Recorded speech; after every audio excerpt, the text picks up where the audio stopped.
Welcome back. మార్కెట్లో ఒడిదుడుకుల trading కొనసాగుతోంది. సెన్సెక్స్ 18 పాయింట్ల నష్టంతో నిఫ్టీ ఫ్లాట్ గా ట్రేడ్ అవుతున్నాయి. సో మార్నింగ్ నుంచి ఆల్మోస్ట్ ఇదే ట్రెండ్ మనం గమనిస్తున్నాం. సో ఈ ట్రెండ్ పై మాట్లాడేందుకు ప్రస్తుతం ఢిల్లీ నుంచి అనలిస్ట్ ప్రసాద్ గారు సిద్ధంగా ఉన్నారు. ప్రసాద్ గారు, గుడ్ ఆఫ్టర్నూన్. సో ఈ వోలటైల్ ట్రేడింగ్ ను ఎలా అర్థం చేసుకోవచ్చు అంటారు? ఐ థింక్ కొంచెం స్టిల్ మార్కెట్ కు కొంచెం టైం ఇవ్వాలి మార్కెట్ డైరెక్షన్ డిక్లేర్ చేయడానికి.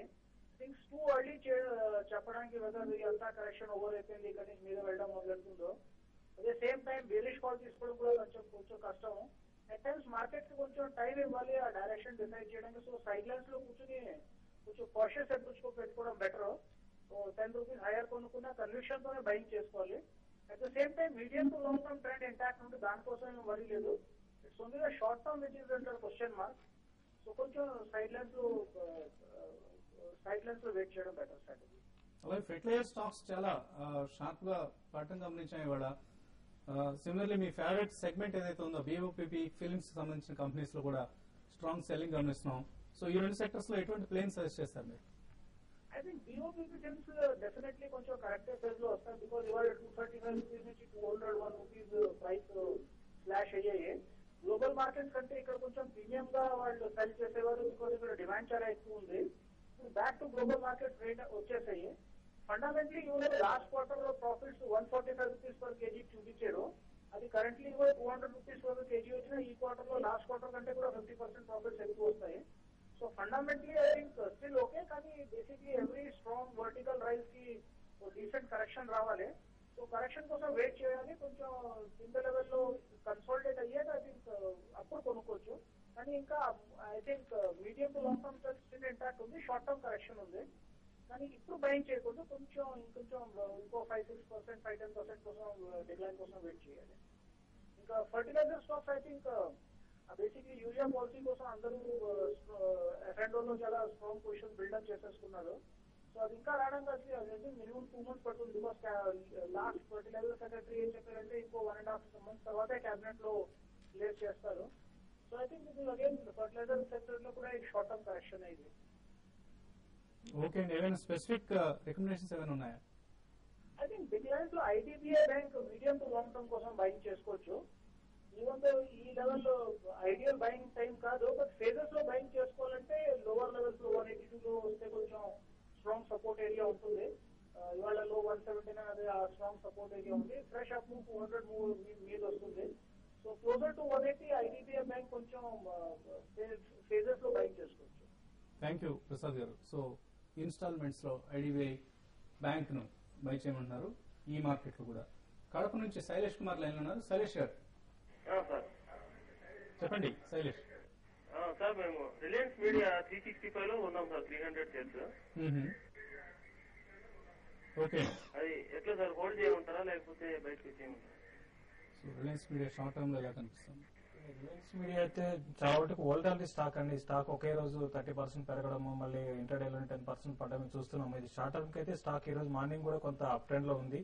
అయితే ఇప్పుడున్న పరిస్థితుల్లో మార్కెట్ కొంత వీక్ గా ఉంది కాబట్టి స్టాక్ కూడా కిందకు వచ్చే అవకాశం ఎక్కువ కనపడుతుంది. కాకపోతే మీరు ఇన్వెస్ట్ అయితే మాత్రం స్టాక్ ను హోల్డ్ చేయండి. మరి ముఖ్యంగా ఈ రోజు చూస్తే అనిల్ అంబానీ చెందిన స్టాక్స్ అన్ని కూడా బాగా కరెక్ట్ అయినాయి. రిజల్ట్ ఏ ఒక్కరికి కూడా సరిగా రిజల్ట్ రాలేదు. అయితే రిలయన్స్ మీడియా ఒకటి కొంచెం స్ట్రాంగ్ కనపడుతుంది అంటే ఈ రోజు ట్రేడింగ్ కోసం. అయినా కూడా ఓవరాల్ గా టెక్నికల్ గా చూస్తే మాత్రం స్టాక్ ఫర్దర్ గా వీక్ అయ్యి అరౌండ్ 240 to 220 దాకా వచ్చే అవకాశం ఉంది. ఇన్వెస్ట్ అయితే హోల్డ్ చేయండి. ట్రేడర్ అయితే మాత్రం ఒకసారి రిలయన్స్ లో ఎగ్జిట్ అయిపోయి మళ్ళీ లోయర్ లెవెల్స్ అరౌండ్ 220 దగ్గర బై చేయండి. ఓకే అండి, సో మీరు కొన్న ప్రైస్ దగ్గరలో ఉంది, 265 దగ్గరలో ఉంది కాబట్టి మేబీ ఎగ్జిట్ అయ్యే ప్రయత్నించండి రిలయన్స్ మీడియా నుంచి. ఇక్కడ ఎక్స్పెన్సివ్ కనిపిస్తుంది స్టాక్. సతీష్ హైదరాబాద్ నుంచి ఉన్నారు. సతీష్ గారు సార్ నమస్తే సార్. నమస్తే అండి. సార్ నేను 2 స్టాక్స్ బై చేశాను సార్. బిర్లా పవర్ ఒకటి, ఇండియా బుల్స్ పవర్ ఒకటి. ఓకే అండి, ఇందులో ఉండమంటారా ఎగ్జిట్ అవ్వమంటారా సార్?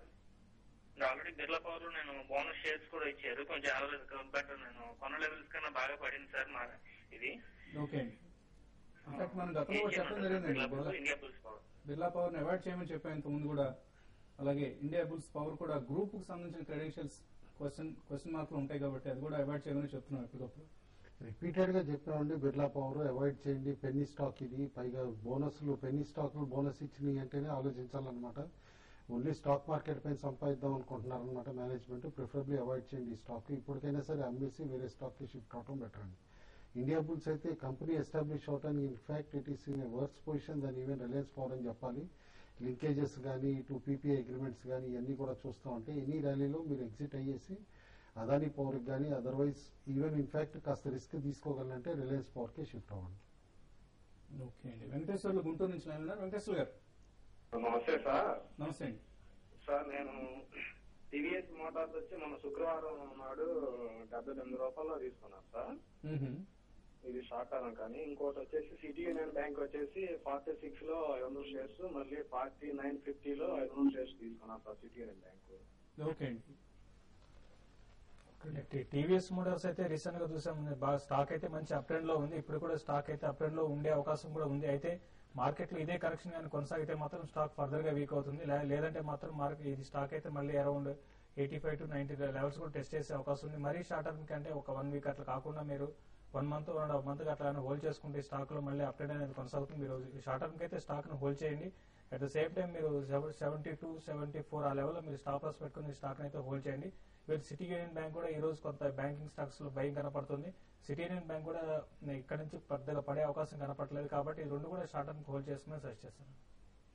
సో మనం పదే చెప్తున్నామండి, మీరు ఇంట్రాడే తీసుకున్నప్పుడు స్టాప్ లాస్లు స్ట్రిక్ట్ గా పెట్టుకోవాల్సిన అవసరం ఉంటుంది. లేకపోతే వాటిని పొజిషన్ కాల్స్ గా మార్చుకోవడం, ఆ తర్వాత 2 months 3 months హోల్డ్ చేసుకోవడం ఎటువంటి పరిస్థితి వస్తుంది.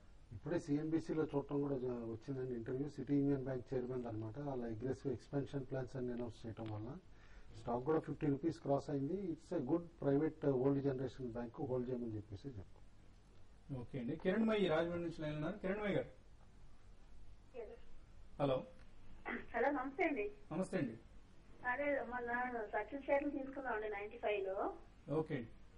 అదే అది రిజల్ట్స్ ఉన్నాయన్నారు కదా, అది ఎలా ఉంటుందో కనుక్కుందామని. తర్వాత ప్రసాద్ గారి అది స్క్రోలింగ్ రావట్లేదు కదండి. ఓకే అండి. ప్రసాద్ గారి రికమెండేషన్స్ ప్రస్తుతం కొంచెం రావట్లేదు, ఇబ్బంది పడుతున్నాం కొంచెం. మార్కెట్స్ కొంచెం డల్ గా ఉన్నాయి కదండి. నెక్స్ట్ రివైవల్ టైం నుంచి అలాగే తప్పకుండా మన అందరు అనలిస్టులు, ఇన్ఫాక్ట్ ప్రసాద్ గారు ఒక్కడే కాదు మిగతా అనలిస్టులు కూడా స్క్రోలింగ్ లో రికమెండేషన్స్ ఇచ్చే ప్రయత్నం చేస్తున్నాం. సత్యం రిపీట్ గా చెప్తున్నామండి. రిజల్ట్ ఇంతకు ముందు లాస్ట్ టైం రిజల్ట్ అనౌన్స్ చేసే ముందు కూడా చెప్పడం జరిగింది. మనం స్టాక్ ని ఎగ్జిట్ కానీ అరౌండ్ 100 రూపీస్ ఉన్నప్పుడు చెప్పాము.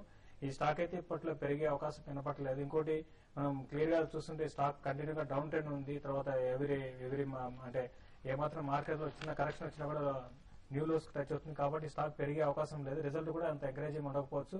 ఇంకోటి కుటుంబరావు గారు చెప్పిన టెక్ మహేంద్ర కూడా బై చేసుకోవచ్చు అండి. ఇంకోటి టెక్ మహేంద్ర ఇక్కడ మంచి బ్యూటిఫుల్ అప్ ట్రెండ్ కి రెడీగా ఉంది, చాలా వరకు మంచి కన్సాలేషన్ లో ఉంది. కాబట్టి మీరు బెటర్ ఏంటంటే దీంట్లోంచి ఎగ్జిట్ అయిపోయి టెక్ మహేంద్రలో బై చేసుకోవచ్చు అండి. శ్రీనివాస్ హైదరాబాద్ నుంచి నెక్స్ట్ కాలర్ లైన్ ఉన్నారు. శ్రీనివాస్ గారు హలో చెప్పండి. శ్రీనివాస్ సార్, ఫ్రెండ్ తులసి ఎక్స్ట్రూ తీసుకున్నాడు సార్, ఒక 1000 షేర్స్. అవి అంటే 45 రేటు తీసుకున్నాడండి. ఓకే అండి. అవి ఉంచాలా తీసేయాలా? తులసి ఎక్స్ట్రూషన్ బోనస్. అవును సార్. ఓకే అండి. అంటే బోనస్ కు ముందు తీస్తున్నారండి? ఏంటి సార్? బోనస్ కు ముందు తీస్తున్నారా తులసి ఎక్స్ట్రూషన్స్? బోనస్ కి ముందే సార్. ఓకే అండి. బోనస్ ముందంటే కనుక మీరు మంచి రిటర్న్స్ పైన ఉన్నారండి. ఎందుకంటే అది చాలా స్ట్రాంగ్ గా ర్యాలీ అయిన స్టాక్ అనమాట. రీసెంట్లీ 80-85 లెవెల్స్ కూడా వచ్చింది. మరి అప్పుడు ప్రాఫిట్ బుక్ చేసుకున్నారో లేదో తెలియదు. బట్ ఎక్స్ బోనస్ కూడా స్టాక్ స్ట్రాంగ్ గా పెర్ఫామ్ చేసే పాసిబిలిటీ ఉందండి. ఎందుకంటే all aluminium extrusion product companies కూడా మంచి అప్ ట్రెండ్ ఉన్నాయి. ఎందుకంటే ఓవరాల్ డిమాండ్ బాగా ఇంప్రూవ్ అయింది. కాబట్టి యాజ్ ఆఫ్ నౌ అయితే హోల్డ్ చేయమని చెప్తానండి. ఎక్స్ బోనస్ అమ్మమంటాను. ఓకే అండి. నెక్స్ట్ కలర్ రాజు హైదరాబాద్ నుంచి లైన్ ఉన్నారు. రాజు గారు సార్ నమస్తే అండి. నమస్తే అండి. సార్ విజయశ్వరి టెక్స్టైల్స్ 27 లో తీసుకున్నాను, 2 months అయింది. 27 లో తీసుకున్నారు. నాగార్జున కన్స్ట్రక్షన్ 146 లో తీసుకున్నానండి. కేఎస్ ఆయిల్ 58 లో తీసుకున్నానండి. ఓకే అండి. ఈ 3 హోల్డ్ చేయమంటారా గీసుకోమంటారా? టార్గెట్లు కూడా చెప్పండి. విజయశ్వరి టెక్స్టైల్ టార్గెట్ కూడా వచ్చింది కదండి, చెప్పాం కూడా. అప్పుడు ప్రాఫిట్స్ బుక్ చేసుకోమని 38-40 లెవెల్స్ కూడా రీచ్ అయింది స్టాక్. అక్కడి నుంచే కరెక్ట్ అవుతుంది తిరిగి. మళ్ళీ మీకు next opportunity selling third quarter results వచ్చిన తర్వాతే వస్తుంది అనమాట. ఈ క్వార్టర్ రిజల్ట్స్ బాగా రాబట్టే అప్పుడు పెరిగింది కూడా stock. You have to wait till January అండి తిరిగి ఎగ్జిట్ రావడానికి. కేఎస్ ఆయిల్ మాత్రం ఆల్ ఎడిబుల్ ఆయిల్ కంపెనీస్ కాస్త రీజనబ్లీ బాగా చేయొచ్చు అనుకుంటున్నా. ఎందుకంటే లాస్ట్ 2-3 మంత్స్ రీటైల్ మార్కెట్స్ లో దాదాపు 10-20% వరకు కూడా ఎడిబుల్ ఆయిల్ ప్రైస్ పెరగటం చూసాం. ఎవరికైతే ఇన్వెంటరీ లెవెల్స్ బాగున్నాయో వాళ్ళందరూ డీసెంట్ గెయిన్స్ కూడా చూపించే పాసిబిలిటీ ఉంది. యాజ్ ఆఫ్ నో హోల్డ్ అని చెప్పేసి చెప్తాను. ఓకే అండి. నెక్స్ట్ కాలర్ శ్రీనివాస్ ఆళ్ళగడ్డ నుంచి లైన్ ఉన్నారు. Srinivas garu good afternoon sir. Good afternoon. సీసకు 340 పుట్టు 10 రూపాయలు బై చేశాను సార్. తీసుకోమంటారా? 340 పుట్ బై చేశారు సెసోగోవా. సీసోగోవా అయితే ఈ రోజు మార్నింగ్ నుంచి కొద్ది బాగా స్ట్రెంత్ కనపరుస్తుందండి. అదర్ కమాడిటీస్ వీక్ ఉన్నా కూడా మరి ముఖ్యంగా హిండాల్కో లాంటి వీక్ ఉన్నా కూడా ఇది మాత్రం కొంత స్ట్రాంగ్ కనపరుస్తుంది. ఇది దీంతో పాటు మీరు కరెంట్ లెవెల్స్ లో స్టాక్ అయితే అరౌండ్ 320 దగ్గర స్టాక్ చాలా స్ట్రాంగ్ సపోర్ట్ ఉందండి. ఇప్పుడైతే హోల్డ్ చేసుకోండి. రేపు ఎల్లుండి ఒక చిన్న కరెక్షన్ వచ్చినప్పుడు ఎగ్జిట్ కమర్స్ సజెస్ట్ చేస్తాను. అరౌండ్ 320-340 లెవెల్ చాలా స్ట్రాంగ్ సపోర్ట్. ఇది కానీ బ్రేక్ అయితే ఫర్దర్ గా వీక్ అయ్యే అవకాశం ఉంది. ఓకే అండి. సో ఫైనల్ గా ట్రేడర్స్ కి ఎటువంటి సలహా ఇస్తున్నారు? ఇంత volatile and range bound trade లో మాత్రం ప్రిఫరబ్లీ సైడ్ లైన్స్ లో ఉండటంలో నష్టం లేదని అంటానండి. ఎందుకంటే ఎవ్రీడే ట్రేడ్ చేయాల్సిన అవసరం లేదనమాట. ఒక పర్టికులర్ ట్రెండ్ అంటూ డిటర్మిన్ అయిన తర్వాత డెఫినెట్లీ ట్రేడ్ చేయమంటాను. బట్ ఎండ్ ఆఫ్ ది డేకి మాత్రం మార్కెట్ ర్యాలీ అయ్యి 6120 పైన నిఫ్టీ ఫ్యూచర్స్ క్లోజ్ అవుతూ ఉంటే కనుక గట్సీ ట్రేడర్స్ ఇంట్రాడే ఇది పొజిషన్ ట్రేడ్ కూడా మాత్రం పొజిషన్స్ తీసుకోవచ్చు. అండ్ ప్రిఫరబ్లీ బ్యాంక్ స్టాక్స్ లో ఐడిబిఐ లాంటి స్టాక్ డెఫినెట్లీ ఇవాళ అప్ ట్రెండ్ ఏదైతే వచ్చిందో అది రెజ్యూమ్ అయ్యి రేపు 200 కూడా అటెంప్ట్ చేసే పాసిబిలిటీ ఉంది. మీరు ఎటువంటి సలహా ఇస్తున్నారు? మార్కెట్స్ అయితే ఈ రోజు కొంత ఫ్లాట్ గానే క్లోజ్ అయ్యే అవకాశం ఎక్కువ కనపడుతుంది. +15 ఆర్ -15 నిఫ్టీ ఆ లెవెల్లో క్లోజ్ అవుతుంది. రేపటికి మాత్రం మార్కెట్ కొంచెం వీక్ కొంచెం స్ట్రాంగ్ గా ఉండే అవకాశం ఉంది. కాబట్టి ఈ రోజు BTST కింద టాటా మోటార్స్ కానీ లేకపోతే రిలయన్స్ ఇండస్ట్రీస్ కానీ బై చేయమని సర్చ్ చేస్తున్నాను. ఓకే అండి. సో క్లోజింగ్ లెవెల్స్ చూడకుండానే శేషు గారు టాటా మోటార్స్ BTST కాల్ ఇచ్చేశారు. ఎనీవే వాలటైల్ ట్రేడింగ్ కొనసాగుతోంది. సెన్సెక్స్ 20 పాయింట్లు, నిఫ్టీ 7 పాయింట్ల లాభంతో ట్రేడ్ అవుతున్నాయి. మరికొద్దిసేపట్లో afternoon trade on TV5money.com web casting ప్రత్యక్ష ప్రసారంలో కలుద్దాం.